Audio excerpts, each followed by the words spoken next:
Halo sahabatku, selamat datang di channel Cerita Irfa. Hari ini, kita akan menyelami sebuah kisah yang akan membuat hati kalian teraduk-aduk. Sebuah kisah tentang pengorbanan yang tak dihargai, dan balasan yang datang menimpa mereka yang sombong. Selama 10 tahun, karakter utama kita telah menanggung beban seluruh keluarga, hingga satu kalimat kejam menghancurkan segalanya. Penasaran? Pasti. Tapi sebelum kita mulai, yuk buktikan kalau kalian adalah sahabat Irfa yang paling setia. Cuma butuh 3 detik. Like video ini, subscribe ke channel Cerita Irfa agar kalian gak ketinggalan babak selanjutnya, dan jangan lupa komen di bawah dengan format, nama kalian, asal kota, hadir. Siap-siap, karena kisah selama 10 tahun aku selalu menanggung semua uang tagihan keluargaku, akan segera dimulai. Aruna. Nama itu seharusnya membawa makna fajar kemerahan. Sebuah permulaan yang indah, namun bagi Aruna, namanya terasa ironis. Selama 10 tahun terakhir, ia hanya merasakan senja yang panjang dan kelabu, menanggung beban di pundaknya tanpa ada tanda-tanda matahari akan terbit. Aruna adalah tiang utama yang tak terlihat, fondasi yang tak pernah diakui, dan rekening bank berjalan yang tak pernah kehabisan saldo, setidaknya di mata keluarganya. Sejak ayah Prabowo mengalami kegagalan fatal dengan proyek properti 20 tahun silam, dan sejak ia berhasil lulus kuliah dengan gemilang dan mendapatkan pekerjaan impian di perusahaan multinasional, semua beban keluarga ini dengan perlahan, namun pasti, beralih kepadanya. Awalnya adalah bantuan sukarela, sebuah wujud bakti anak sulung yang peduli. Namun, seiring waktu berjalan, bantuan itu bertransformasi menjadi kewajiban, lalu menjadi tuntutan, dan kini, telah menjadi hak mutlak bagi seluruh anggota keluarga yang lain. Pagi Aruna selalu dimulai pukul 5.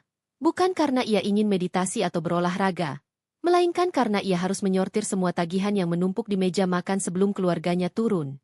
Tagihan listrik rumah mewah yang selalu menyala 24 jam penuh, untuk mendinginkan ruang tamu yang megah dan kamar-kamar tidur yang berlebihan. Tagihan air yang melonjak tinggi karena kebiasaan Ibu Dewi mengisi kolam renang setiap 2 minggu sekali, hanya karena ia merasa airnya cepat keruh. Ada pula tagihan kartu kredit ayah Prabowo yang entah untuk apa saja digunakan. Namun selalu tertulis nominal fantastis yang membuat perut Aruna melilit. Semua itu ia bayar dengan cepat, dengan mata yang separuh terpejam karena kantuk, menggunakan uang yang ia dapatkan dari keringatnya sendiri.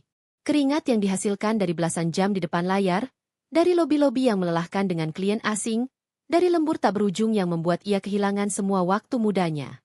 Bandingkan dengan kehidupan Arya, adiknya yang 2 tahun lebih muda. Arya masih berkuliah di universitas swasta ternama, di jurusan yang paling populer, namun dengan IPK yang selalu pas-pasan. Arya tidak pernah bekerja paruh waktu. Ia bangun pukul 10, mengeluh tentang deadline tugas yang tak pernah selesai, lalu meminta kiriman uang tambahan untuk biaya perbaikan mobil sport yang ia gunakan, mobil yang dibeli oleh Aruna agar Arya merasa bangga di hadapan teman-temannya. Aruna selalu menuruti. Ia menuruti bukan karena cinta buta, tapi karena ada seutas benang harapan yang ia pegang erat, bahwa suatu saat, semua pengorbanannya akan diakui, akan dihargai, dan ia akan dianggap sebagai malaikat penyelamat, bukan sekadar bankir pribadi. Ibu Dewi adalah sosok yang paling menikmati hasil kerja keras Aruna. Ia menghabiskan hari-harinya di pusat perbelanjaan kelas atas, membeli perhiasan, tas, dan pakaian yang harganya setara dengan gaji bulanan seorang pekerja kantoran biasa. Ketika Aruna pulang larut malam, Ibu Dewi seringkali sedang santai di sofa kulit mahal yang Aruna beli, menikmati kopi mahal dan menonton drama. Sesekali Ibu Dewi akan menyapa, bukan untuk menanyakan kabar Aruna, melainkan untuk menitipkan daftar belanjaan atau meminta uang tunai tambahan untuk iuran arisan. Aruna melihat binar mata Ibu Dewi yang penuh kepuasan, dan di sana tidak ada sedikit pun refleksi rasa terima kasih.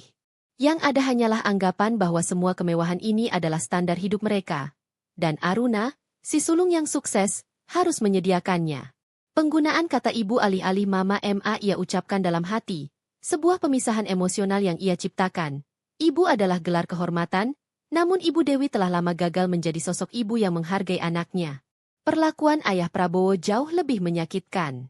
Setelah kegagalan bisnisnya, ayah Prabowo menjadi sosok yang pemarah dan selalu mencari kambing hitam. Ironisnya, kambing hitam itu adalah Aruna, anak yang menanggung semua kegagalannya. Ayah Prabowo sering menggunakan istilah-istilah kasar untuk menyindir Aruna. Ia menyebut Aruna terlalu ambisius, terlalu keras kepala, atau bahkan terlalu perhitungan, padahal uang yang diperhitungkan itu adalah uang Aruna sendiri. Ayah Prabowo tidak pernah bertanya bagaimana Aruna bertahan di pekerjaannya yang sangat menuntut. Ia hanya bertanya kapan dividen tahunan dari investasi Aruna bisa dicairkan untuk menambah uang sakunya. Aruna ingat betul 10 tahun lalu, ketika ia pertama kali mendapatkan gaji pertamanya dan dengan bangga ia serahkan untuk melunasi tunggakan sekolah Arya. Ayah Prabowo hanya mengambil uang itu tanpa mengucapkan sepatah kata pun terima kasih. Seolah itu adalah pembayaran utang lama. Aruna telah mencapai titik tertinggi dalam karirnya, sebuah posisi yang diidam-idamkan banyak orang. Ia memiliki kantor sendiri di lantai 30 dengan pemandangan kota yang menakjubkan.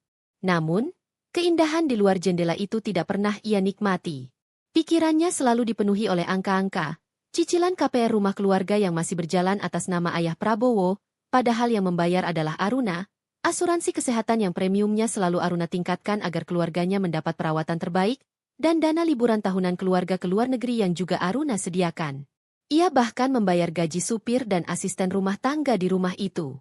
Seluruh infrastruktur kehidupan mewah keluarga itu adalah Aruna. Selama 10 tahun, Aruna adalah sebuah mesin cetak uang yang dingin, yang bekerja tanpa henti, tanpa jeda, tanpa cinta. Ia pernah mencoba berlibur, mencoba melepaskan penatnya. Namun di hari ketiga, ayah Prabowo menelepon, bukan untuk menanyakan apakah ia menikmati pantai, melainkan untuk menanyakan sandi transfer bank karena tagihan telepon sudah jatuh tempo dan ia tidak bisa membayar. Sejak saat itu, Aruna menyerah. Ia tahu, kebebasan pribadinya telah disandera oleh tagihan-tagihan, oleh harapan, dan oleh ikatan keluarga yang ia pertahankan mati-matian. Ia terus meyakinkan dirinya bahwa ia melakukannya demi cinta, demi bakti, demi nama baik keluarga. Namun, di sudut hatinya yang paling gelap, ia tahu ia melakukannya karena ia takut sendirian dan takut dicap sebagai anak durhaka jika ia menolak. Lalu, ada satu rahasia yang ia simpan rapat-rapat, sebuah skema penyelamatan diri yang ia rancang dengan cerdik selama bertahun-tahun. Ketika ayah Prabowo memintanya membayar KPR rumah keluarga, Aruna melakukannya dengan patuh. Namun, melalui perjanjian notaris yang sangat rahasia, ia mengubah status kepemilikan efektif rumah itu menjadi hak guna bangunan atas nama sebuah perusahaan cangkang miliknya, dengan ayah Prabowo sebagai pemegang hak pakai tanpa hak jual.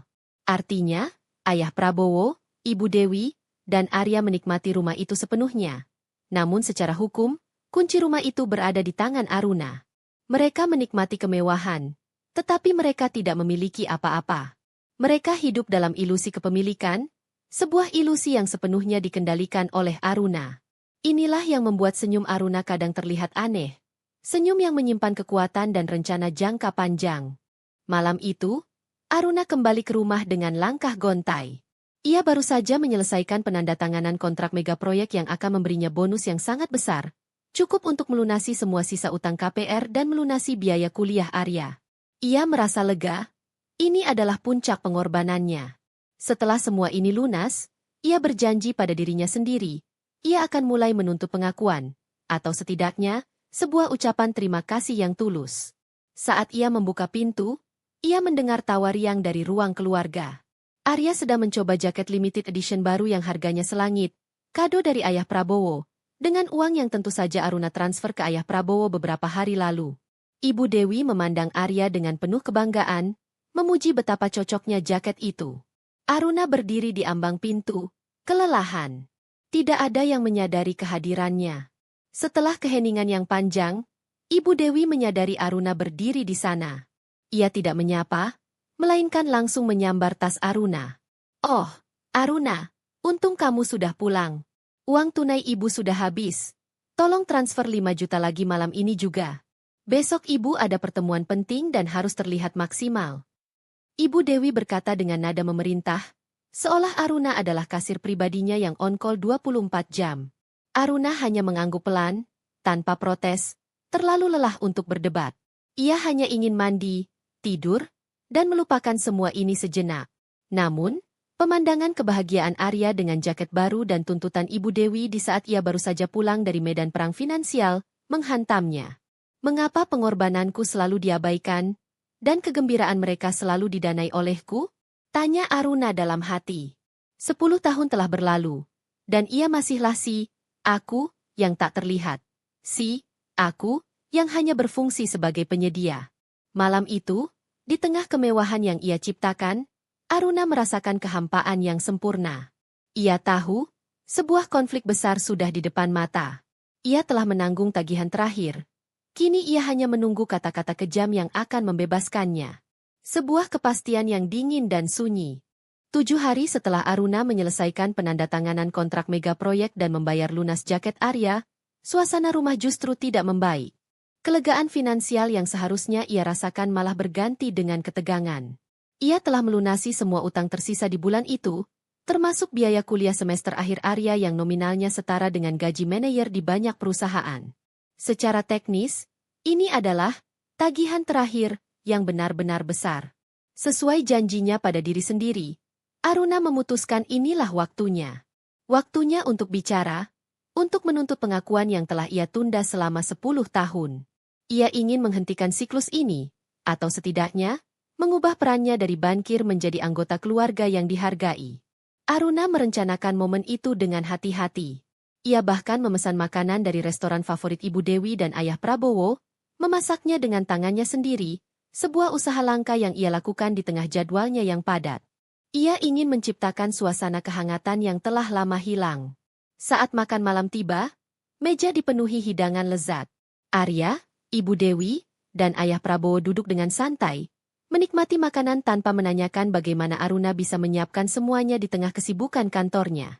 Tidak ada pujian, hanya permintaan tambahan garam atau keluhan tentang kurangnya sambal. Ayah, Ibu, Arya, Aruna memulai. Suaranya terdengar lebih bergetar dari yang ia harapkan. Ia meneguk air mineral, mencoba menenangkan debaran jantungnya. Ada yang ingin Aruna bicarakan. Ini penting. Ayah Prabowo, yang sedang fokus mengupas udang besar, hanya bergumam. Bicarakan apa, Aruna? Soal rapatmu? Jangan bawa pekerjaan ke meja makan. Nada suaranya dingin, langsung mematikan niat baik Aruna. Bukan, Ayah. Ini soal kita. Soal rumah ini, kata Aruna, memaksakan senyum. Semester Arya sudah lunas. KPR rumah ini juga sudah Aruna lunasi total minggu lalu. Dan Aruna sudah mengamankan dana pensiun ayah dan ibu untuk 10 tahun ke depan. Semua sudah aman. Hening. Keheningan itu bukan keheningan haru, melainkan keheningan yang penuh kehati-hatian. Ayah Prabowo menaruh garpu dengan bunyi denting. Ibu Dewi mengangkat alis, menatap Aruna dengan curiga. Mereka berdua pasti berpikir Aruna akan meminta saham perusahaannya, atau meminta mereka pindah ke rumah yang lebih kecil.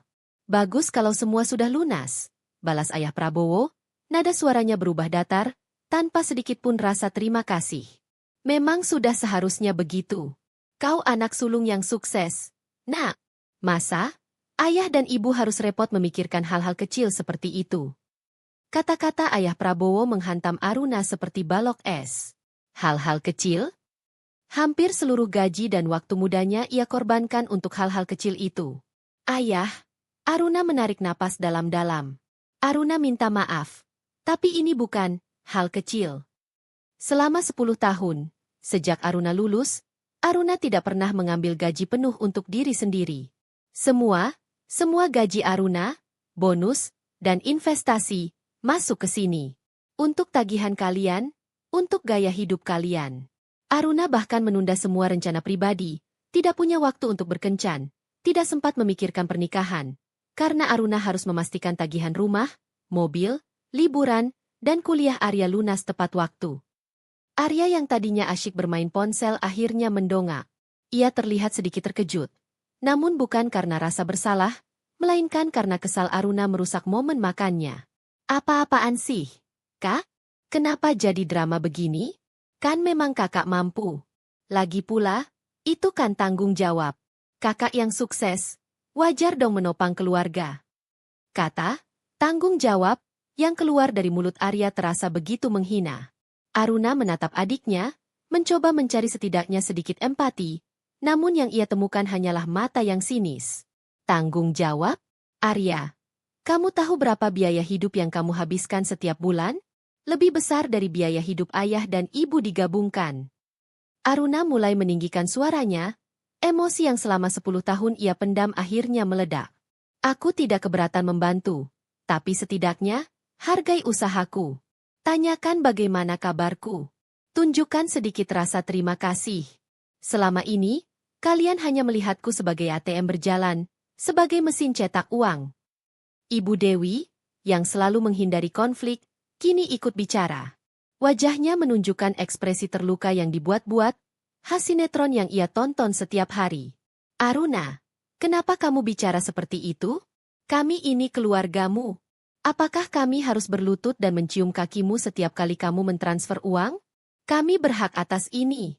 Ayahmu sudah berjuang keras membangun nama keluarga, dan wajar jika kau, sebagai anak, meneruskan kemakmuran itu. Nama keluarga. Aruna tertawa, tawa hambar yang menyakitkan. Ayah sudah tahu. Kemakmuran yang ada sekarang ini adalah kemakmuran palsu. Kemewahan di rumah ini bukan warisan. Ayah, ibu, ini adalah pinjaman yang harus kubayar setiap bulan. Aku bekerja sampai jam 2 pagi hampir setiap hari hanya untuk memastikan kalian bisa tidur nyenyak di rumah mewah ini. Rumah yang secara legal, hampir bukan milik kalian lagi. Aruna hampir saja keceplosan tentang skema hak guna bangunan rahasianya. Tapi ia menahannya, ini belum waktunya. Ayah Prabowo berdiri, wajahnya merah padam karena amarah. Harga dirinya yang rapuh tersentuh. Ia tidak bisa menerima kenyataan bahwa Aruna, anak perempuan yang ia anggap remeh, kini menuntutnya, membongkar kebohongannya tentang kekayaan yang ia banggakan di depan relasi bisnisnya. Cukup. Aruna, hentikan omong kosongmu. Bentak ayah Prabowo, suaranya menggelegar di ruang makan. Kamu tidak pernah tahu bagaimana rasanya membangun keluarga. Kamu hanya tahu menghitung uang. Benar kata ibumu, kamu terlalu perhitungan. Kami tidak butuh ceramahmu. Kami hanya butuh uang. Aku butuh diakui, teriak Aruna. Air mata akhirnya membanjiri pipinya, membasuh 10 tahun kepedihan. Aku lelah. Ayah, aku sudah menanggung semuanya. Semua tagihan. Semua utang. Aku bahkan membayar cicilan mobil mewah ayah yang ayah gunakan untuk bertemu klien yang tidak pernah menghasilkan uang. Arya menyambar jaketnya dan beranjak pergi. Aku muak dengan drama ini. Aku pergi ke rumah teman saja. Selalu begini kalau sudah bicara uang. Kakak hanya bisa mengungkit-ungkit. Saat Arya menghilang, ayah Prabowo mendekati Aruna. Matanya penuh kemarahan yang membabi buta. Ia merasa terpojok, merasa malu di hadapan istrinya. Keputusannya adalah menyerang balik, melukai Aruna dengan kata-kata paling kejam. Ia harus menegaskan kembali siapa yang berkuasa di rumah itu, meskipun kekuasaan itu palsu. Kau berani bicara tentang pengorbanan? Desis ayah Prabowo, suaranya rendah namun mematikan. Kau pikir kami tidak tahu, Aruna? Kami membiarkanmu bekerja keras dan membayar semuanya. Karena itu yang harus kamu lakukan. Kami tahu kamu sukses. Kami tahu kamu menghasilkan banyak uang. Tapi dengar baik-baik. Ayah Prabowo menjeda, menunjuk Aruna dengan jari telunjuknya yang gemetar. Kamu pikir kamu adalah penyelamat? Tidak. Kamu itu hanya cadangan. Kau hanya pengisi kekosongan yang seharusnya diisi oleh Arya, anak laki-laki kami. Kau hanya alat untuk memastikan nama keluarga tetap terangkat saat bisnis ayah sedang terpuruk. Wajah Aruna pucat pasi. Kata-kata itu lebih tajam daripada pisau. Kami tidak pernah bangga padamu karena kau menanggung semuanya. Kami hanya memanfaatkanmu. Kami butuh uangmu, bukan dirimu. Seluruh keberadaanmu selama 10 tahun ini hanya untuk melayani kenyamanan kami. Kami membiarkanmu merasa penting. Tapi sebenarnya kamu tidak lebih dari. Ayah Prabowo menarik napas panjang. Mata Aruna menatapnya dengan kekecewaan total. Ibu Dewi mencoba menghentikannya. Namun ayah Prabowo sudah hilang kendali. Kamu tidak lebih dari lintah. Lintah yang menghisap tenagamu sendiri untuk memberi makan inangnya. Dan ketika inangmu sehat, kamu akan dibuang. Kamu hanya cadangan. Pergi. Pergi sekarang juga. Aruna. Aruna mundur selangkah. Ia tidak menangis lagi. Air matanya sudah mengering. Tergantikan oleh sensasi dingin yang merayap dari ujung kaki hingga ubun-ubun. Matanya menatap ayah Prabowo, menatap ibu Dewi yang kini menangis terseduh-seduh. Bukan karena simpati pada Aruna, melainkan karena takut Aruna benar-benar pergi dan menghentikan aliran uang. Semua pengorbanan, semua kerja keras, semua cinta yang tersisa, hancur berkeping-keping. Aruna akhirnya mendapatkan kejelasan yang ia cari. Ia bukanlah bagian dari keluarga, ia hanyalah aset yang bisa dibuang. Ia adalah lintah, cadangan, bukan putri. Aruna meraih tasnya, kunci mobilnya. Ia menatap ayah Prabowo untuk terakhir kalinya. Di wajahnya, perlahan namun pasti, terukir sebuah ekspresi yang tak pernah dilihat ayah Prabowo sebelumnya. Senyuman tenang. Senyuman itu bukan senyuman pasrah, melainkan senyuman kepastian. Kepastian bahwa ia tidak perlu berjuang lagi. Kepastian bahwa permainan ini sudah berakhir. Dan kepastian bahwa kini, giliran mereka yang akan membayar harga. Senyuman itu, senyuman tenang yang terukir di wajah Aruna, adalah pemandangan yang seharusnya membuat ayah Prabowo, Ibu Dewi, dan Arya merinding. Namun, mereka terlalu tenggelam dalam amarah dan kepuasan atas superioritas palsu mereka sehingga gagal melihat bahaya yang tersirat. Senyuman itu bukan tanda penyerahan, melainkan penanda kepastian. Itu adalah senyuman seseorang yang baru saja dilepaskan dari rantai yang membelenggunya selama 10 tahun. Pergi, Aruna! Kau lintah! Kau hanya cadangan! Kata-kata ayah Prabowo menggema di ruangan yang tadinya mewah dan hangat, kini terasa dingin dan hampa. Kata-kata itu, yang seharusnya menghancurkan semangat Aruna, justru menyalakan sebuah tombol di dalam dirinya. Tombol yang memadamkan semua rasa sayang, semua rasa bakti yang tersisa, dan menggantinya dengan tekad baja. Aruna memiringkan kepalanya sedikit, menatap ayah Prabowo. Ia tidak membela diri, tidak memohon, dan yang paling mengejutkan, ia tidak menangis lagi. Matanya kering, memancarkan cahaya yang tajam dan tak terbaca. Baik, ayah. Aruna pergi. Suaranya begitu tenang, kontras dengan gemuruh amarah ayah Prabowo. Ibu Dewi, yang tadinya menangis terseduh-seduh karena takut kehilangan kenyamanan finansialnya, tiba-tiba berhenti. Ia mengangkat kepalanya, memandang Aruna dengan bingung. Aruna, jangan kekanak-kanakan. Ayahmu hanya emosi. Di mana kamu mau tinggal? Semua sudah lunas. Kita baik-baik saja. Ibu Dewi mencoba merajuk. Suaranya dipaksakan lembut, fokusnya hanya satu. Mempertahankan Aruna agar tetap berada di bawah kendalinya. Baik-baik saja. Aruna mengulang kata-kata itu.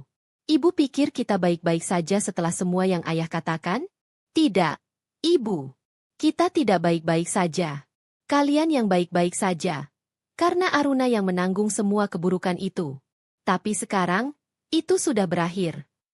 Ia melangkah ke lemari pakaian, mengambil koper kecil yang selalu ia simpan di bagian paling atas. Koper yang ia siapkan sejak 3 tahun lalu, untuk hari yang ia tahu pasti akan datang. Ia hanya memasukkan beberapa pasang pakaian kerja, dokumen penting, laptop, dan semua perhiasan yang ia beli sendiri. Ia tidak menyentuh barang-barang mewah lain yang dibelinya untuk dirinya. Barang-barang yang ada di rumah itu semua hanyalah biaya operasional yang sudah ia tinggalkan. Ayah Prabowo masih berdiri tegak di ruang makan, menganggap ini hanya drama biasa, ancaman kosong yang sering dilontarkan anak-anak manja. Silakan pergi, Aruna. Seminggu lagi kamu pasti kembali sambil menangis, memohon maaf dan membawa uang. Kami sudah biasa dengan tingkahmu. Ayah Prabowo tersenyum sinis, yakin bahwa Aruna tidak punya pilihan lain selain kembali ke rumah yang ia biayai. Tidak, ayah. Aruna menarik resleting koper itu dengan bunyi tajam. Kali ini berbeda. Aruna sudah melunasi KPR-nya. Dan ingat, Aruna tidak pernah meminta uang sepeser pun dari kalian selama 10 tahun ini. Jadi, untuk apa Aruna kembali? Ia berjalan melewati ruang tamu yang mewah, menyentuh dinding marmer yang ia pilih dan ia bayar. Setiap sudut rumah ini adalah saksi bisu pengorbanannya yang sekarang diinjak-injak. Ini adalah penjara emasnya, dan kini, ia bebas. Saat Aruna mencapai pintu utama, ia berhenti. Ia memutar tubuhnya, menatap ke dalam ruangan tempat ayah Prabowo, Ibu Dewi, dan Arya, yang baru saja muncul dari kamarnya, penasaran dengan keributan yang terjadi, berkumpul. Arya, biaya kuliahmu semester ini sudah lunas. Selesai. Selamat atas wisudamu nanti, kata Aruna, suaranya terdengar netral, tanpa nada kebencian. Ayah, Ibu, rumah ini sudah lunas. Tagihan air, listrik, Dan internet bulan ini juga sudah Aruna bayar di muka, cukup untuk 2 minggu ke depan. Anggap saja itu adalah gaji terakhirku sebagai kasir keluarga kalian. Ibu Dewi mulai panik. Aruna, tunggu. Kamu mau tinggal di mana? Jangan pergi, Nak. Kita bicarakan baik-baik. Ayahmu hanya. Aruna tidak butuh tempat tinggal baru. Ibu, Aruna sudah punya tempat tinggal. Potong Aruna. Ia tersenyum lagi. Senyuman yang kini terlihat dingin dan menyimpan rahasia. Kalian tak tahu. Selama 10 tahun Aruna menanggung semua tagihan ini, Aruna tidak hanya bekerja. Aruna membangun. Aruna sudah menyiapkan segalanya, termasuk jalan keluar ini. Kalian benar, Ayah. Aku memang cadangan. Tapi bukan cadangan bagi kalian. Aku adalah cadangan bagi diriku sendiri. Ayah Prabowo tertawa keras. Tawa yang dipaksakan. Omong kosong macam apa ini? Aruna? Kau punya apa? Perusahaan kami? Perusahaan ayah? Jangan mimpi. Aku tidak ingin apa-apa dari kalian, Ayah. Bahkan, mulai hari ini, kalian pun tidak akan mendapatkan apa-apa lagi dariku. Aruna mengucapkan kalimat itu perlahan, dengan penekanan pada setiap kata. Saat itulah, tepat di ambang pintu, Aruna melakukan hal yang paling merusak. Ia mengeluarkan ponselnya, membuka sebuah aplikasi perbankan, dan melakukan beberapa kali klik cepat. Wajahnya tetap tenang, namun matanya memancarkan ketegasan. Ini adalah hal terakhir yang akan kuberikan pada kalian, kejutan perpisahan. Aruna telah menyiapkan 2 hal. Pertama, ia menarik semua uang tunai yang tersisa di rekening gabungan yang selama ini ia gunakan untuk membayar tagihan mendesak. Rekening itu kini hanya berisi saldo minimum. Rekening itu adalah zona aman, keluarga, yang kini ia sita. Kedua, yang jauh lebih penting, ia mengaktifkan klausul dalam perjanjian notaris rahasia yang telah ia tanda tangani bertahun-tahun lalu. Ia mengirimkan 1 surel ke notarisnya, yang secara hukum segera mengubah status hak pakai rumah itu. Bukan penyitaan, bukan pengusiran. Tetapi lebih buruk. Ia mengubahnya menjadi pengelolaan aset oleh pihak ketiga di bawah nama perusahaan cangkang miliknya, dengan syarat bahwa seluruh biaya perawatan dan operasional rumah harus ditanggung penuh oleh para penghuni. Jika tidak, denda akan terus menumpuk. Perubahan ini tidak akan langsung terasa, tetapi akan menjadi bom waktu finansial. Selamat menikmati sisa hidup kalian, Ayah, Ibu, Arya. Jangan khawatir, kalian masih bisa menikmati rumah ini. Nikmati saja, selagi kalian mampu membayar tagihan dan perawatannya sendiri. Ayah Prabowo masih menganggap ini gertakan. Cepatlah pergi, Lintah. Kami tidak butuh belas kasihanmu. Aruna menatapnya. Inilah momen klimaks, momen pembebasan yang pahit. Kalian tak tahu balasannya apa yang akan datang menimpa kalian. Bisik Aruna pelan, hampir tak terdengar, namun penuh makna. Ia memutar pegangan pintu. Saat Aruna melangkah keluar, ia melihat sekilas wajah Arya. Adiknya tidak marah, namun tampak bingung dan sedikit takut. Itulah ketakutan yang Aruna harapkan, ketakutan akan ketidakpastian finansial yang selama ini ia hindari dari adiknya. Aruna menutup pintu rumah itu dengan pelan. Bunyi, klik, pelan kunci yang mengunci diri terasa seperti bunyi penutup peti mati bagi hubungan mereka. Ia tidak menoleh ke belakang. Ia berjalan ke garasi, bukan ke mobil Arya atau mobil mewah Ayah Prabowo, melainkan menuju sebuah sedan tua yang selama 10 tahun ia simpan di sudut garasi. Mobil ini adalah satu-satunya barang miliknya yang benar-benar ia cintai. Mobil yang ia gunakan untuk bekerja lembur dan tidak ia pamerkan. Ia menyalakan mesin. Kehangatan mesin tua itu terasa menenangkan. Ia mengemudi keluar dari gerbang rumah mewah itu, meninggalkan semua kemewahan yang ia ciptakan dan bayar. Ia meninggalkan ilusi. Saat Aruna mengemudi di jalanan sepi malam itu, senyuman tenangnya semakin lebar. Di ponselnya, notifikasi bank muncul, transfer dana masuk rekening pribadinya, rekening yang telah ia sembunyikan selama 10 tahun. Dana itu adalah seluruh bonus megaproyeknya yang ia cairkan sebelum ia berbicara dengan Ayah Prabowo. Jumlahnya sangat besar, cukup untuk hidup nyaman tanpa bekerja selama 5 tahun. Ia memegang kemudi dengan erat. Mereka tak tahu, gumam Aruna. Mereka tak tahu aku bukan hanya Lintah, tapi aku adalah pembuat sarang lebah. Dan sarang lebah itu, semua madunya, kini sudah kucabut. Mereka hanya akan menemukan kekosongan, dan di balik kekosongan itu, mereka harus menanggung sendiri setiap tagihan yang selama ini aku lindungi dari mereka. Aruna tidak menuju apartemen sewa. Ia mengemudi menuju sebuah kondominium mewah di pusat kota, yang kuncinya sudah lama ia pegang. Properti itu sudah ia beli tunai 6 tahun lalu atas nama perusahaannya, sebagai investasi. Malam ini, properti itu akan menjadi rumah barunya, bentengnya. Ia bebas. Dan kebebasan ini terasa lebih manis, lebih mahal, dan lebih berharga daripada semua uang yang pernah ia hasilkan. Ia telah membayar harga kebebasannya dengan pengorbanan 10 tahun dan penghinaan terakhir dari ayah Prabowo. Kini, waktunya telah tiba untuk melihat harga yang harus dibayar oleh keluarganya. Sebuah balasan yang dingin, legal, dan tak terhindarkan. Balasan yang akan datang menimpa mereka. Ketika Aruna memarkir sedan tuanya di basement kondominium mewah itu, ia merasakan kedamaian yang asing. 10 tahun hidupnya dihabiskan untuk menciptakan ilusi kemewahan bagi orang lain.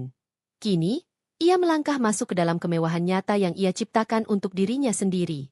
Unit kondominium itu, meskipun dibeli 6 tahun lalu, hanya sesekali ia kunjungi. Dindingnya berwarna netral, perabotannya minimalis namun elegan. Semuanya dibayar tunai. Di sana, tidak ada jejak ayah Prabowo, Ibu Dewi, atau Arya. Tidak ada tagihan menumpuk di meja, tidak ada daftar belanjaan yang menjijikan, dan yang paling penting, tidak ada ekspektasi yang membebani. Ini adalah bentengnya. Begitu ia masuk, hal pertama yang Aruna lakukan adalah membuka laptopnya. Ini bukan untuk melanjutkan pekerjaan kantor, melainkan untuk mengaktifkan tahap kedua dari rencana balasannya. Selama 10 tahun menjadi penanggung tagihan, Aruna belajar satu hal. Kekuasaan tertinggi di dunia modern adalah kendali atas informasi dan aset. Ia membuka folder terenkripsi bernama Aurora. Di dalamnya tersimpan dokumen-dokumen legal rahasia yang ia susun bersama pengacara terpercayanya. Keluarga Aruna tahu ia cerdas. Namun mereka tidak pernah tahu betapa strategis dan liciknya ia dalam mengamankan diri. Ayah Prabowo pernah mengatakan ia adalah lintah, tapi Aruna adalah sarang lebah yang sangat terorganisir. Dokumen pertama yang ia ulas adalah status properti rumah keluarga. Ia tersenyum tenang saat melihat konfirmasi surel dari notaris. Secara de jure, kepemilikan efektif rumah itu kini berada di bawah perusahaan cangkangnya, Senja Merah Properti. Ayah Prabowo dan Ibu Dewi masih bisa tinggal di sana. Namun mereka telah berubah menjadi penyewa tanpa sadar yang harus membayar iuran perawatan, pajak properti, dan biaya operasional yang mahal. Aruna telah menghitung. Biaya perawatan rumah mewah itu saja, jika ditanggung sendiri tanpa pemasukan fantastis Aruna, akan menghabiskan lebih dari separuh uang pensiun ayah Prabowo.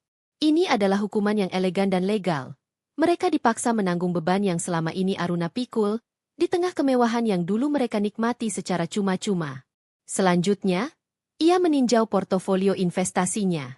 Keluarga Aruna hanya mengetahui sekitar 70% dari kekayaan Aruna, yang semuanya didedikasikan untuk kebutuhan keluarga. Sisanya yang 30%, ia investasikan secara mandiri dan rahasia di luar negeri dan di saham-saham perusahaan rintisan yang sangat menguntungkan.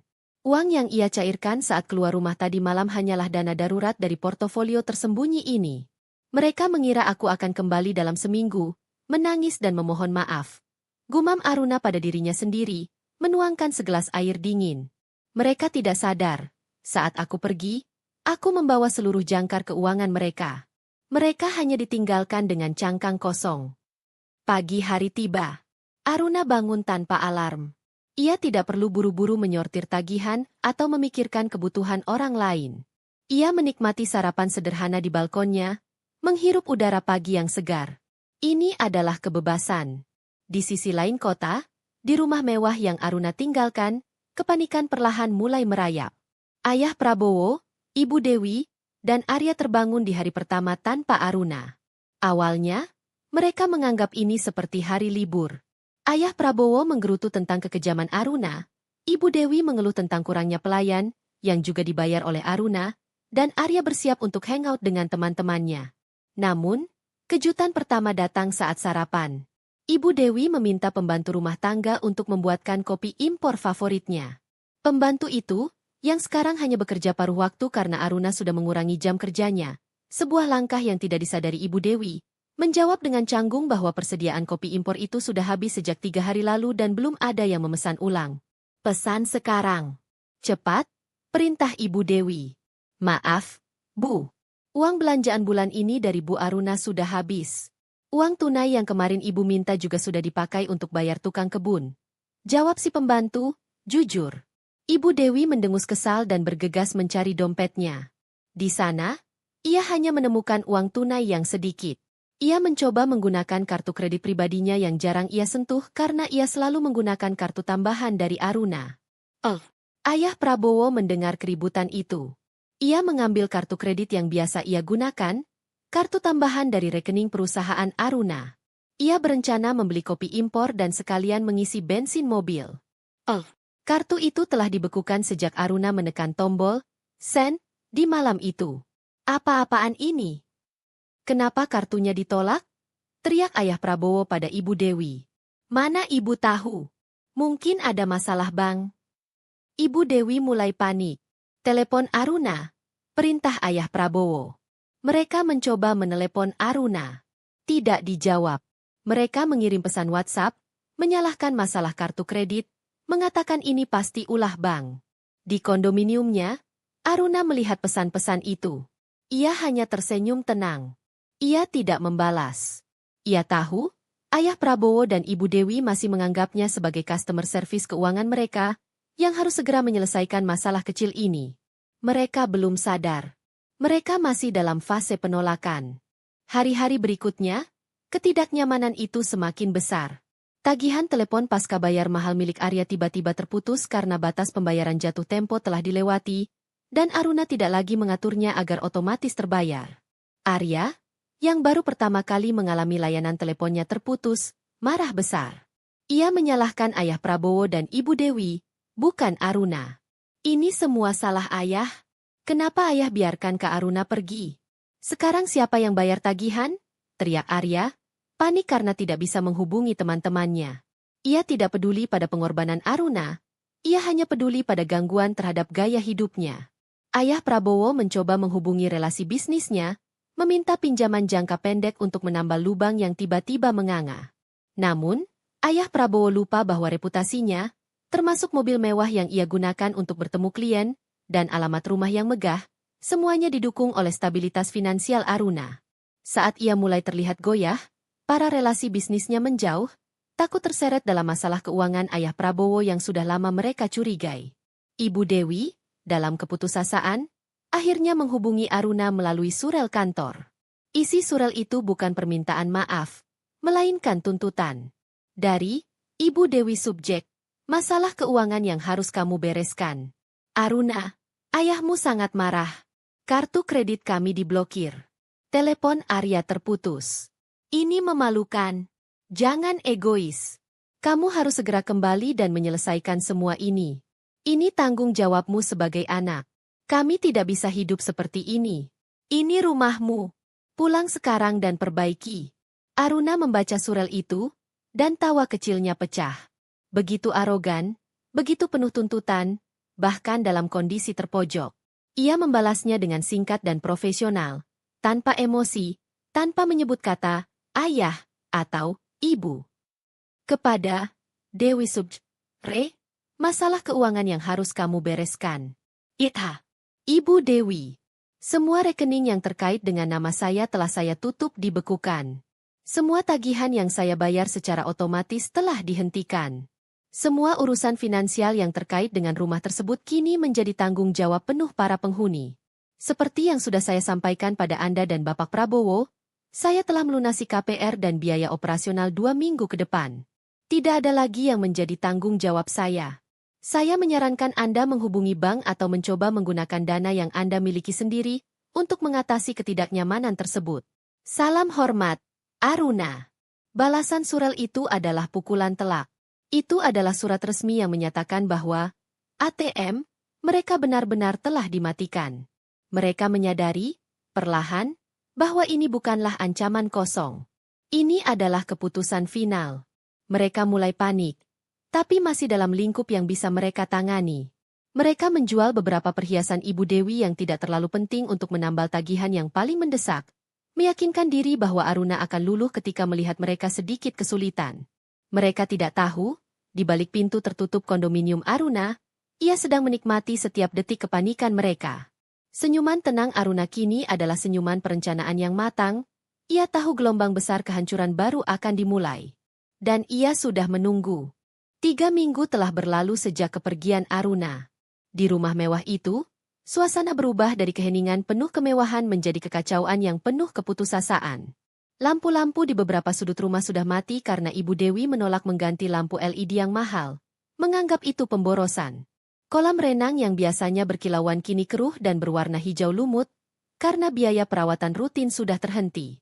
Mereka hidup di tengah kemewahan yang membusuk, yang ironisnya, mereka tidak mampu untuk merawatnya. Ayah Prabowo, yang selama ini mengandalkan nama besar dan kekayaan palsunya, mulai panik. Dana pensiun darurat yang ia miliki ternyata tidak cukup untuk menutupi biaya operasional rumah yang membengkak, apalagi setelah tagihan listrik datang. Tagihan listrik itu naik 2 kali lipat dari biasanya karena AC sentral yang selalu menyala. Ayah Prabowo mencoba menelepon Aruna terus-menerus, tetapi ia hanya mendapatkan nada dering tanpa jawaban. Arya, yang gaya hidupnya paling terpengaruh, mulai mengeluh setiap hari. Ia sudah tidak bisa menggunakan mobil mewahnya karena tidak ada uang untuk bensin dan biaya tol. Ia harus menggunakan taksi online, dan itu pun harus meminta uang dari Ayah Prabowo, yang sekarang sangat pelit dan menghitung-hitung setiap pengeluaran. Arya merasa direndahkan. Ia tidak mengerti mengapa ayah dan ibu tidak bisa memperbaiki Aruna agar uang kembali mengalir. Puncak dari kepanikan ini terjadi saat surat pemberitahuan dari pengelola perumahan mewah itu datang. Surat itu dialamatkan kepada Bapak Prabowo, yang isinya adalah tunggakan iuran perawatan lingkungan, IPL, dan denda keterlambatan yang harus segera dilunasi. Nominalnya cukup besar. Dan anehnya, tercantum denda atas tunggakan yang sudah berjalan selama 2 bulan terakhir, meskipun Aruna telah menjanjikan uang untuk 2 minggu di awal kepergiannya. Ayah Prabowo berteriak memanggil Ibu Dewi. Dewi, ini surat apa lagi? IPL sudah menunggak. Bukankah Aruna bilang dia sudah bayar 2 minggu ke depan? Ibu Dewi membaca surat itu dengan mata terbelalak. Tunggakan?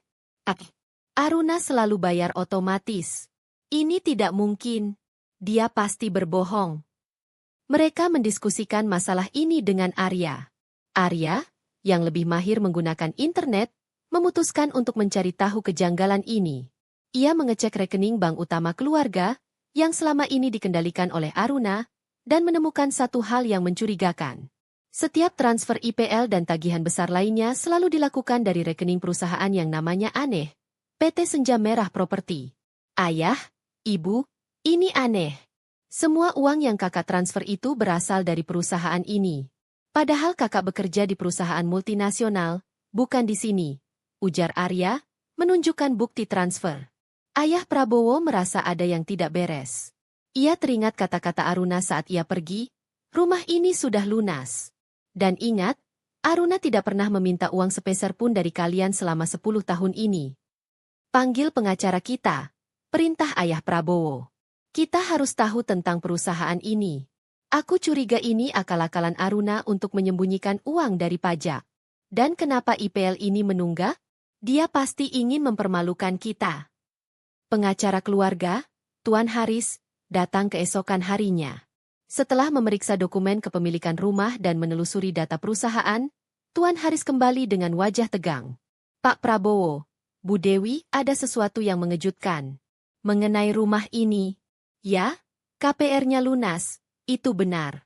Tapi pelunasan itu dilakukan 5 tahun lalu, bukan baru-baru ini, kata Tuan Haris, membuat Ayah Prabowo dan Ibu Dewi terkejut. 5 tahun lalu. Kenapa dia tidak pernah bilang? Dia bilang dia masih mencicil, teriak Ayah Prabowo. Itulah masalahnya, Pak. Pelunasan itu dilakukan oleh Aruna. Namun, begitu lunas, dia segera membuat perjanjian notaris baru. Secara teknis, 5 tahun lalu, status kepemilikan efektif rumah ini dialihkan menjadi hak guna bangunan atas nama PT Senja Merah Properti, jelas Tuan Haris. PT Senja Merah Properti? Tanya Ibu Dewi, bingung. Ya. Dan berdasarkan dokumen yang saya telusuri, PT Senja Merah Properti itu sepenuhnya milik Nona Aruna, jawab Tuan Haris, pelan. Keheningan yang terjadi terasa mematikan. Ayah Prabowo terduduk di sofa. Matanya kosong. Apa maksudmu rumah ini bukan milik kita lagi? Tanya Ayah Prabowo, suaranya nyaris berbisik. Begini, Pak. Secara hukum, Nona Aruna tidak mengusir Anda. Perjanjiannya sangat cerdik. Anda dan Bu Dewi masih memiliki hak pakai rumah ini. Artinya Anda boleh tinggal di sini seumur hidup. Tapi, dan ini adalah kuncinya, semua biaya operasional, pajak, perbaikan, dan iuran perawatan lingkungan, yang sangat tinggi untuk kawasan ini, sekarang harus ditanggung oleh pemegang hak pakai. Jika Anda gagal membayar, denda dan biaya administrasi akan menumpuk. Jika tunggakan mencapai jumlah tertentu, PT Senja Merah Properti berhak mengambil alih pengelolaan aset secara penuh dan memasang pihak ketiga sebagai penyewa untuk menutupi kerugian. Tuan Haris menjelaskan dengan nada khawatir. Inilah momen kebenaran yang pahit. Selama ini, Ayah Prabowo berbangga diri memiliki rumah besar. Sekarang, ia sadar, ia hanya tinggal di dalam sangkar emas yang disewa. Dan sangkar itu kini harus ia rawat dengan uangnya sendiri. Kami tak tahu. Lirih Ibu Dewi menutupi wajahnya. Ya, kalian tak tahu, kata Ayah Prabowo, suaranya penuh kemarahan dan penyesalan yang terlambat. Kami pikir dia mencicil untuk kita. Ternyata dia mencicil untuk dirinya sendiri. Dia membangun perusahaan cangkang di bawah hidung kita. Tetapi kejutan Aruna tidak berhenti di situ. Tuan Haris juga mengungkap sesuatu tentang dana pensiun Ayah Prabowo yang selama ini dikelola Aruna. Selain itu, Pak, terkait dana pensiun yang Anda maksud, Nona Aruna memang sudah mengamankan dana pensiun untuk Anda. Namun, dana itu tidak ada di rekening Anda. Dana itu berbentuk obligasi dan reksadana yang dikelola oleh sebuah yayasan di luar negeri. Dan yayasan itu, berdasarkan klausul yang dibuat Aruna, hanya akan mencairkan dana itu setiap bulan, dalam jumlah yang sangat terbatas, yang hanya cukup untuk kebutuhan pokok dan obat-obatan. Tidak ada dana darurat, tidak ada likuiditas besar yang bisa dicairkan, kata Tuan Haris. Aruna telah menjamin kelangsungan hidup mereka agar mereka tidak hidup di jalanan, sebuah tindakan tanggung jawab minimal. Namun, ia telah menghilangkan semua akses mereka terhadap gaya hidup mewah. Mereka terperangkap. Mereka hidup dalam ilusi kenyamanan. Dan Aruna, sang cadangan, yang disingkirkan, kini memegang kendali penuh atas tombol finansial mereka. Ayah Prabowo merasakan darahnya mendidih. Ia bukan hanya dicampakkan, ia diperdaya. Selama 10 tahun, Aruna bukan hanya membayar tagihan, ia sedang menyusun jaringan jebakan hukum yang sempurna. Ayah Prabowo mencoba menghubungi kantor Aruna. Namun ia diberitahu bahwa Aruna sedang mengambil cuti panjang dan tidak bisa diganggu. Arya, yang mendengar semua detail legal dan finansial yang rumit itu, akhirnya merasakan kepanikan yang sesungguhnya.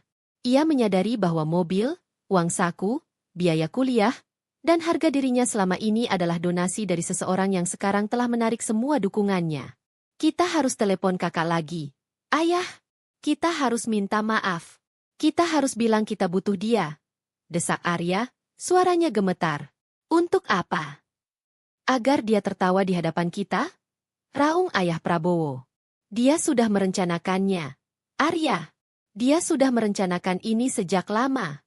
Dia hanya menunggu kata-kata kotor itu keluar dari mulutku agar dia punya alasan legal untuk pergi. Dia tahu apa yang akan datang menimpa kita. Dia tahu bahwa kita tidak punya apa-apa lagi.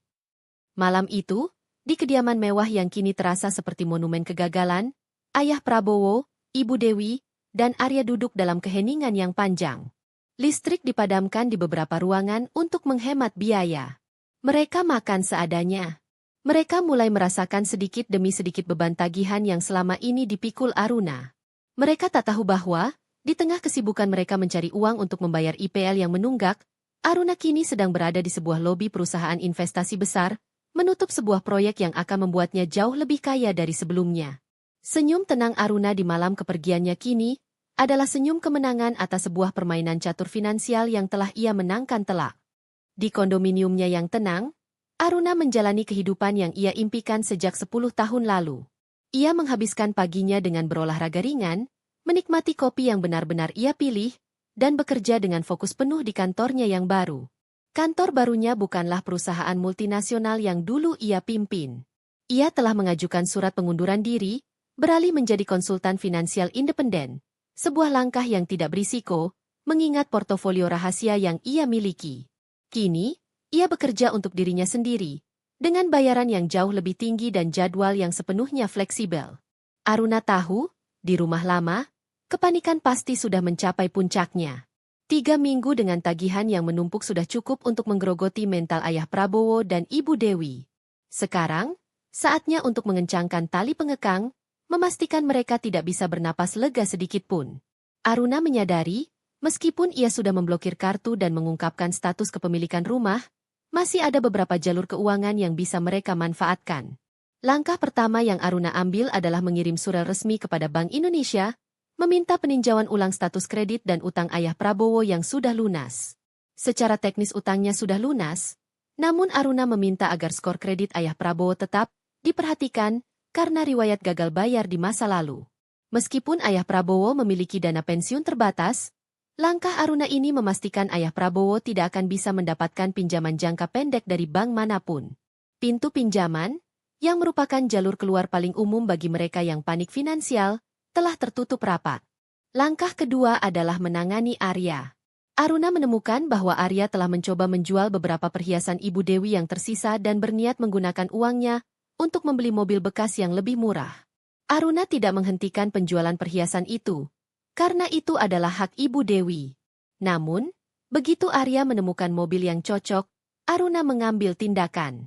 Aruna, melalui salah satu rekanan hukumnya, mengirimkan pemberitahuan resmi kepada dealer mobil yang dituju oleh Arya. Isi surat itu hanya berisi informasi netral namun merusak. Pemberitahuan bahwa Arya adalah pengguna aset yang biaya hidupnya selama ini ditanggung penuh oleh pihak lain, dan bahwa sumber pendapatan Arya saat ini tidak stabil. Ini bukan untuk menghentikan transaksi, melainkan untuk membuat dealer itu curiga dan menuntut syarat pembayaran tunai penuh di muka, menghancurkan rencana Arya untuk mencicil. Arya pun gagal mendapatkan mobil itu.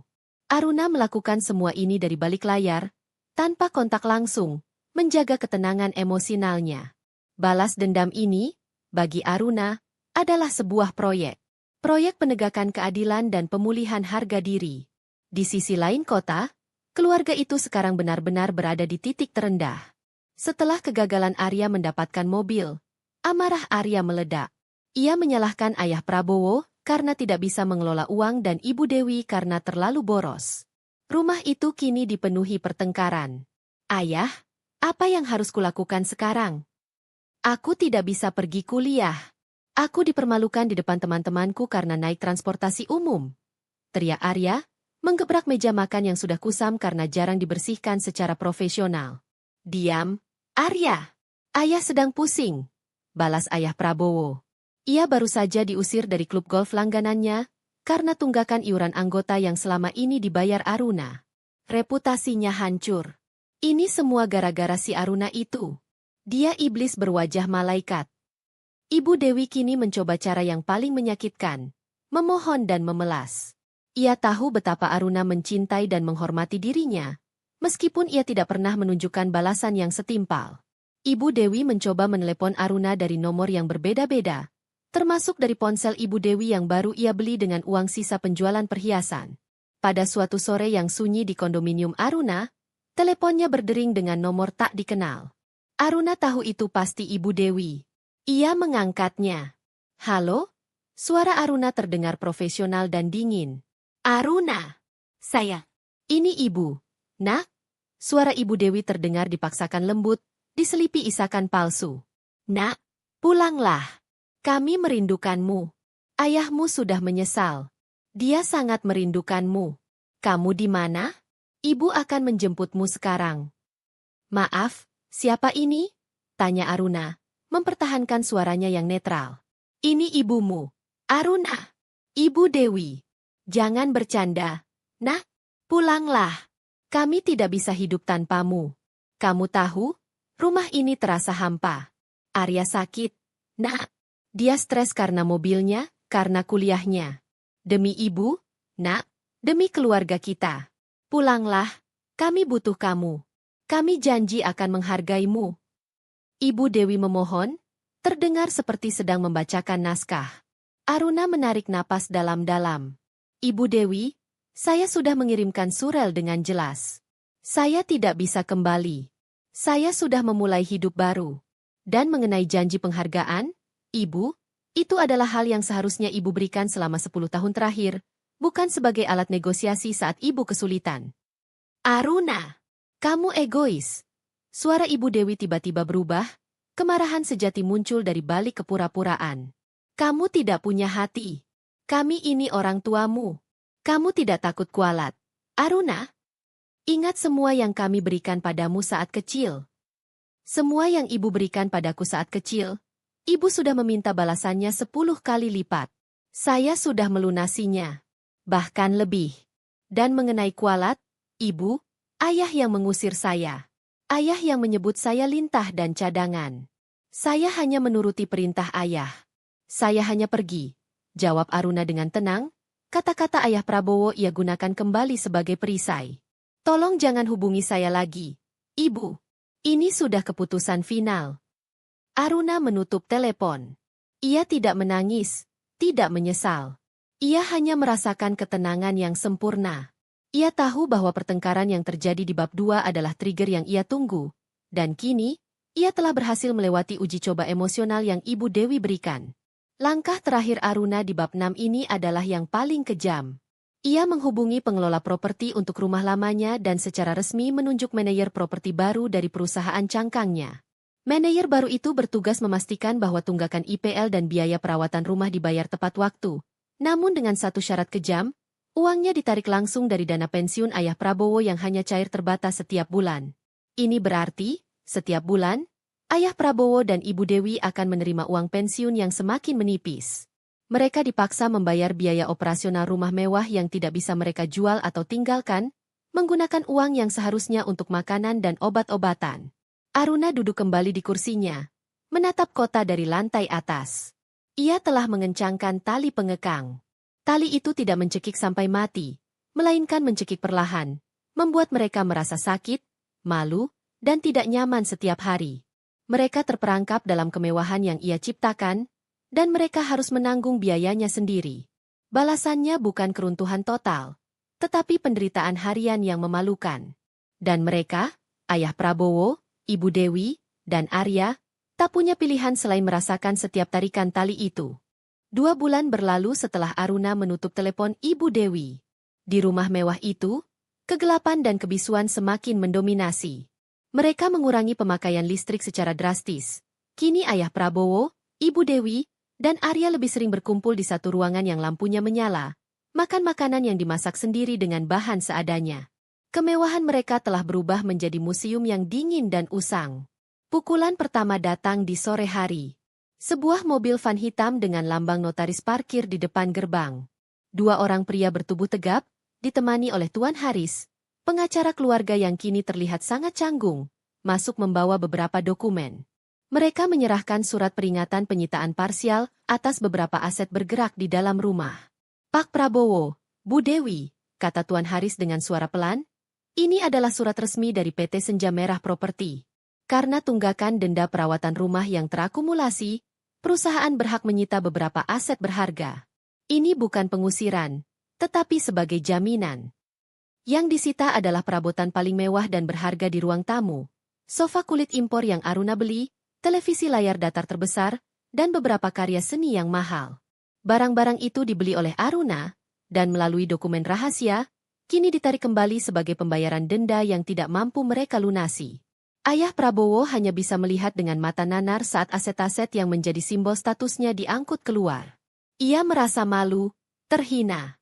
Ia menyadari bahwa lintah yang ia usir itu kini telah mengambil kembali apa yang ia tanam. Malam harinya, di tengah kekacauan emosional dan rumah yang separuh kosong, Arya memutuskan untuk mencari pekerjaan paruh waktu pertamanya. Ia sudah muak hidup dalam kemiskinan mendadak ini. Ia melamar ke sebuah kafe terkenal di pusat kota. Sambil menunggu wawancara, Arya duduk di sudut kafe, mengutak-atik ponsel bututnya. Saat itulah, matanya menangkap siluet yang sangat dikenalnya. Itu adalah Aruna. Aruna sedang duduk di area VIP kafe itu bersama 2 orang eksekutif asing. Aruna tampak memesona. Ia mengenakan setelan bisnis yang elegan, rambutnya ditata rapi, dan wajahnya memancarkan aura kesuksesan dan ketenangan yang tak terbantahkan. Ia tertawa, tawa yang tulus dan penuh percaya diri, sangat berbeda dari senyuman lelah yang biasa Arya lihat di rumah. Arya merasa seperti dihantam palu. Ia, yang sedang menunggu wawancara untuk pekerjaan bergaji minimum, melihat kakaknya yang disebutnya, Lintah, sedang menjalankan bisnis jutaan dolar. Aruna, yang sedang berbincang serius, tiba-tiba menoleh sedikit. Pandangannya beradu dengan Arya. Aruna tidak terkejut. Ia sudah memperkirakan Arya atau yang lain akan mencoba melacaknya. Di wajah Aruna, senyuman tenang itu kembali. Namun kali ini senyuman itu mengandung belas kasihan yang dingin dan kebebasan mutlak. Ia mengangguk kecil, anggukan perpisahan, lalu melanjutkan pembicaraannya dengan para eksekutif itu, mengabaikan Arya sepenuhnya. Bagi Arya, itu adalah pukulan telak. Ia tidak berani mendekat. Ia melihat bukan hanya saudara perempuannya, tetapi juga masa depannya yang cerah, kini berjalan menjauh darinya, hidup bahagia. Sementara ia dan orang tuanya terjebak dalam jebakan tagihan di rumah yang separuh kosong. Arya menyadari, balasan yang datang menimpa mereka adalah kemakmuran sempurna Aruna. Perjumpaan singkat dan memalukan di kafe itu menjadi titik balik bagi Arya. Ia pulang dengan tangan kosong, gagal mendapatkan pekerjaan paruh waktu, tetapi membawa pulang kesadaran yang pahit. Aruna bukan hanya sukses, ia bersinar. Kontras antara kehidupan mewah Aruna yang tersembunyi dan kehancuran finansial keluarganya yang nyata membuat Arya dan Ibu Dewi, yang mendengarkan ceritanya, semakin panik. Sementara itu, bagi Ayah Prabowo, kesombongan lama kembali muncul, bercampur dengan keputusasaan. Ayah Prabowo menyadari, untuk keluar dari jerat ini, ia harus mengembalikan citra bisnisnya yang telah merosot. Namun, nasib buruk datang bertubi-tubi. Aruna, melalui relasi dan jaringan profesional yang ia bangun selama 10 tahun, telah menyebarkan informasi halus namun merusak. Ia tidak pernah memfitnah Ayah Prabowo. Ia hanya mengungkapkan kenyataan keuangan yang disembunyikan. Pukulan kedua yang bersifat sosial dan bisnis itu terjadi ketika Ayah Prabowo mencoba menghadiri sebuah acara amal bergengsi. Selama ini, Ayah Prabowo dikenal sebagai penyumbang besar. Dengan uang Aruna, tentu saja. Di pintu masuk, panitia menyambutnya dengan dingin dan menyampaikan bahwa donasi tahunan yang ia janjikan, yang juga diurus oleh Aruna, belum lunas. Tidak hanya itu, salah satu mitra bisnis utamanya tiba-tiba membatalkan kerjasama karena mendengar rumor tentang aset Ayah Prabowo yang disita dan masalah hukum dengan PT Senja Merah Properti. Kami tidak bisa mengambil risiko, Prabowo, kata mantan mitranya. Perusahaanmu terlihat tidak stabil secara legal.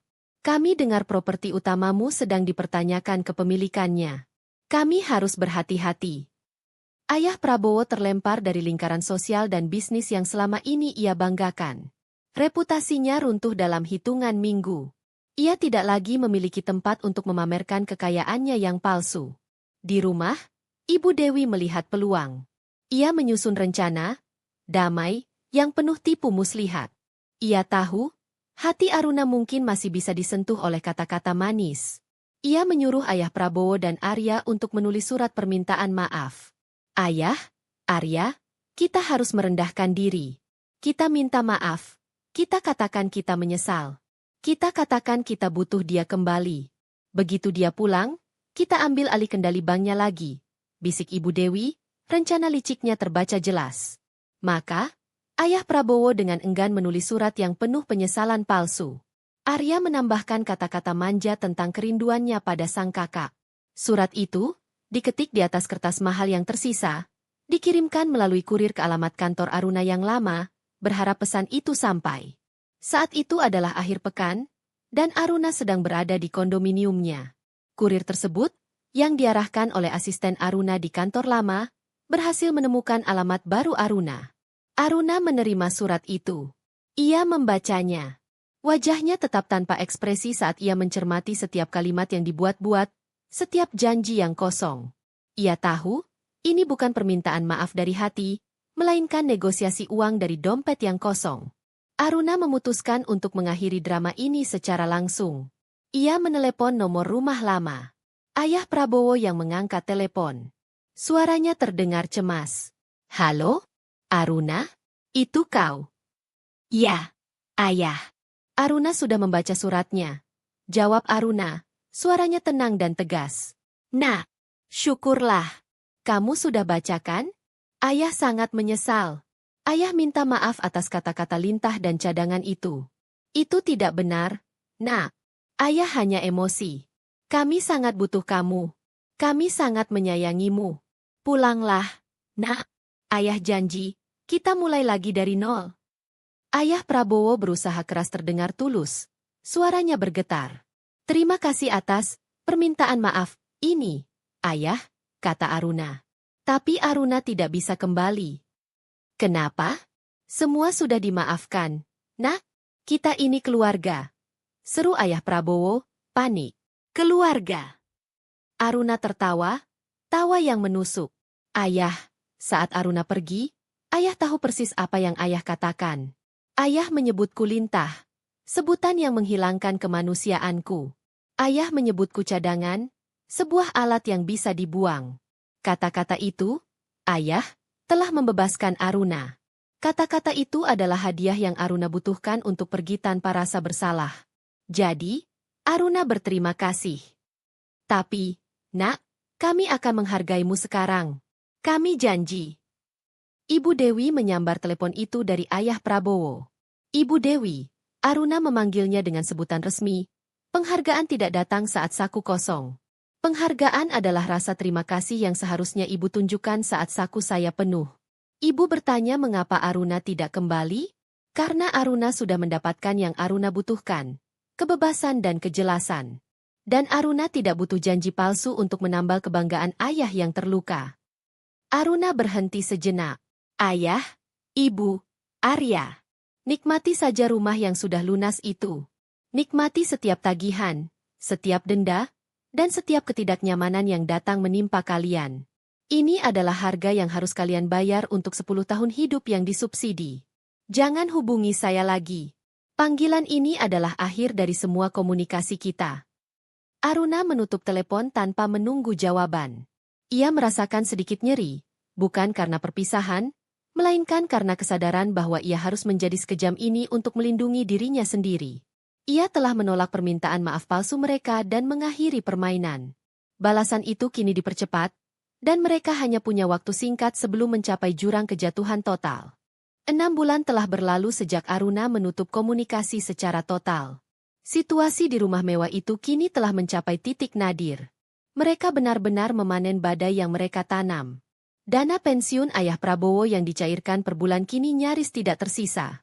Sebagian besar uang itu langsung dipotong oleh manajer properti PT Senja Merah Properti untuk menutupi biaya IPL, perbaikan minimal yang tidak bisa ditunda, dan tunggakan listrik. Mereka tidak diusir, tetapi mereka dipenjara secara finansial. Mereka tinggal di rumah yang dingin, separuh perabotannya disita, dan makanan yang mereka konsumsi sangat sederhana. Arya akhirnya harus putus kuliah.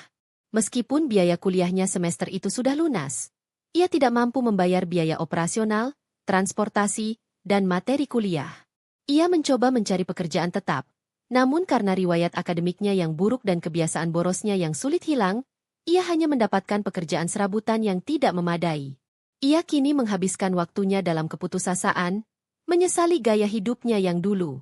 Ibu Dewi, yang dulunya ratu arisan dan belanja, kini terlihat layu. Ia terpaksa menjual semua perhiasan dan tas bermereknya secara diam-diam.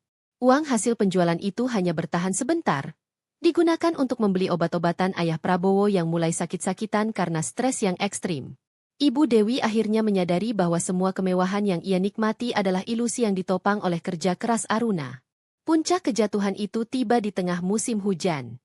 Karena penundaan pembayaran biaya perawatan selama berbulan-bulan, rumah itu mengalami kerusakan parah pada sistem pemanas dan beberapa atap bocor yang mengakibatkan kerusakan internal yang signifikan.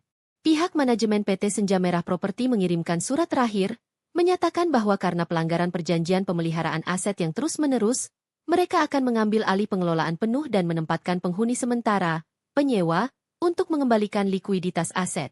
Ini bukan penyitaan untuk penjualan, tetapi penyitaan operasional, yang berarti Ayah Prabowo, Ibu Dewi, dan Arya harus meninggalkan rumah mewah itu dan mencari tempat tinggal sementara. Ayah Prabowo membaca surat itu di tengah gema kekosongan rumah. Ia akhirnya hancur total. Ia menyadari bahwa kekuasaannya, harga dirinya, dan bahkan atap di atas kepalanya hanyalah belas kasihan dari anak yang ia sebut Lintah.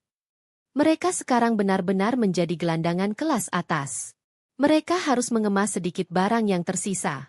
Dalam keputusasaan terakhir, Ayah Prabowo menggunakan sisa uang recehnya untuk membeli kartu telepon sekali pakai. Ia harus berbicara dengan Aruna, bukan untuk meminta uang, tetapi untuk sebuah pengakuan yang jujur sebelum ia kehilangan segalanya. Ayah Prabowo berhasil melacak nomor kantor konsultan baru Aruna. Ia menelepon dan menuntut untuk berbicara dengan Aruna. Aruna, yang sedang dalam rapat penting, terkejut mendengar suara yang begitu putus asa itu. Asistennya yang setia memberitahu bahwa penelepon itu adalah Ayah Prabowo. Aruna menghela napas panjang. Ia tahu, ini adalah konfrontasi terakhir yang harus ia hadapi. Ayah, kata Aruna, suaranya lelah. Apa lagi yang ayah inginkan? Semuanya sudah selesai. Aruna. Nak. Suara Ayah Prabowo parau.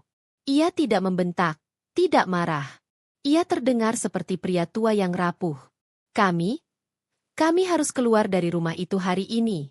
Kami tidak punya tempat tinggal. Arya, dia sudah putus kuliah. Dewi sakit-sakitan. Kami sudah hancur. Nak, itu adalah konsekuensi dari perbuatan kalian.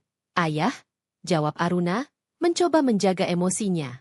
Ya, kau benar. Kami pantas mendapatkannya. Aku pantas mendapatkannya. Ayah Prabowo mengakui, sebuah pengakuan yang Aruna tunggu selama 10 tahun. Aku menelepon bukan untuk memohon uang. Aruna. Aku menelepon untuk mengatakan, aku salah. Aku salah besar. Kau bukan Lintah. Kau adalah yang menopang kami. Kau adalah satu-satunya yang kami miliki. Aku hanya terlalu malu untuk mengakui bahwa aku bangkrut dan kau yang menyelamatkan kami. Keheningan melanda. Aruna menutup matanya, merasakan campuran kepuasan atas pengakuan itu dan kesedihan yang mendalam atas kehancuran yang ditimbulkannya. Pengakuan ini terlambat, tetapi nyata. Kata-kata itu, ayah, kata-kata itu seharusnya keluar sebelum ayah menyebutku Lintah dan cadangan. Kata Aruna, suaranya melembut. Aruna sudah lama memaafkan. Ayah. Tapi Aruna tidak bisa melupakan. Aruna tidak bisa kembali ke pola yang menghancurkan Aruna. Aku mengerti. Nak, pergilah. Jadilah bahagia. Itu yang utama, kata Ayah Prabowo, suaranya lirih. Setidaknya, aku bisa mengakui ini sebelum. Ayah Prabowo tidak menyelesaikan kalimatnya. Aruna tahu ini adalah perpisahan yang sesungguhnya. Ia tidak menawarkan bantuan, tidak menawarkan tempat tinggal. Ia harus membiarkan mereka menanggung akibatnya. Jagalah diri kalian, ayah, ibu, Arya. Aruna mengakhiri panggilan. Ia kembali duduk di kursinya, air mata akhirnya menetes. Balasan telah tuntas. Mereka telah kehilangan segalanya, kecuali diri mereka sendiri dan pelajaran pahit tentang kemandirian. Aruna menyadari, balasannya bukan untuk membuat mereka hidup di jalanan, tetapi untuk menghilangkan semua ilusi kekayaan yang membuat mereka sombong. Kini, mereka harus memulai lagi dari nol. Sebagai orang biasa, merasakan beban hidup yang selama ini Aruna lindungi dari mereka. Dan Aruna, sekarang bebas dari bayang-bayang utang moral, bisa benar-benar memulai hidupnya. 3 tahun telah berlalu sejak panggilan telepon terakhir yang memilukan antara Aruna dan Ayah Prabowo. Aruna tidak lagi memonitor pergerakan keluarganya. Ia telah menanggalkan beban emosional dan finansial mereka sepenuhnya, memberikannya izin untuk tumbuh sendiri. Rumah mewah itu kini telah disewakan oleh PT Senja Merah Properti kepada ekspatriat kaya, memastikan aset Aruna terus menghasilkan keuntungan besar. Uang sewa itu, setelah dipotong pajak dan biaya operasional, dialokasikan untuk kepentingan yayasan sosial yang fokus pada pemberdayaan perempuan muda, bukan untuk keluarganya. Aruna kini benar-benar menjadi penguasa takdirnya. Ia mendirikan perusahaan konsultan finansial yang sangat sukses, dikenal karena ketenangannya, kecerdasannya, dan etos kerjanya yang luar biasa. Ia dikelilingi oleh rekan kerja yang menghargainya sebagai pemimpin, bukan sebagai bankir. Ia juga akhirnya menemukan cinta, seseorang yang menghargainya karena siapa dirinya, bukan karena apa yang ia miliki atau apa yang bisa ia bayar. Suatu sore yang cerah, Aruna berdiri di balkon penthouse-nya. Ini adalah upgrade dari kondominium lamanya, dibeli tunai dari hasil kerja kerasnya yang murni. Ia sedang melihat pemandangan kota, menikmati segelas anggur dan membaca laporan keuangan terbarunya. Kehidupannya sempurna, tenang, dan autentik. Di tengah kesibukan itu, ia menerima sebuah foto yang dikirim oleh pengacara kepercayaannya. Foto itu adalah pemandangan di sebuah area pinggiran kota. Terlihat sebuah warung makan sederhana yang ramai. Di balik meja kasir warung itu, berdiri Ayah Prabowo dan Ibu Dewi. Ayah Prabowo, yang dulunya arogan dan sombong, kini melayani pelanggan dengan senyuman lelah, sementara Ibu Dewi mencuci piring di belakangnya. Di sudut, terlihat Arya sedang mengantar pesanan dengan sepeda motor bekas. Mereka hidup sederhana, bekerja keras, dan berjuang untuk membayar sewa kontrakan kecil di dekat warung itu. Aruna menatap foto itu lama. Ia tidak merasakan kemarahan, hanya ketenangan. Balasan yang datang menimpa mereka bukanlah kehancuran total, melainkan pengembalian ke nol. Mereka tidak miskin, mereka hanya menjadi biasa. Mereka terpaksa menggunakan keahlian mereka yang sesungguhnya. Keterampilan bertahan hidup dan bekerja keras, hal yang selalu mereka hindari. Mereka kini harus merasakan betapa berharganya setiap rupiah yang dihasilkan. Inilah akhir yang sempurna. Aruna tidak membuat mereka menderita di jalanan, tetapi ia menghilangkan ilusi yang membuat mereka kejam. Mereka terpaksa menjadi mandiri, sebuah hal yang Aruna harapkan dari mereka selama 10 tahun. Ia telah melunasi utang baktinya, dan kini, ia hanya menyaksikan mereka menanggung biaya hidup mereka sendiri. Aruna meletakkan foto itu di meja. Ia mengangkat gelasnya ke udara, bersulang untuk dirinya sendiri, untuk 10 tahun pengorbanan yang telah berbuah kebebasan. Mereka tak tahu, balasan yang datang menimpa mereka adalah kehidupan biasa yang selama ini kulindungi dari mereka, gumam Aruna. Dan aku, kini bebas dari beban itu, akan menjalani kehidupan yang luar biasa. Aruna tersenyum, senyuman yang kini benar-benar murni, tanpa beban, tanpa rahasia. Ia tidak lagi menjadi cadangan, ia adalah bintang utamanya. Harga sebuah kemewahan bukan hanya dilihat dari seberapa banyak yang dimiliki, tetapi seberapa besar pengorbanan yang disembunyikan. Kebebasan sejati adalah saat kita berani melepaskan ikatan yang tidak menghargai keberadaan kita.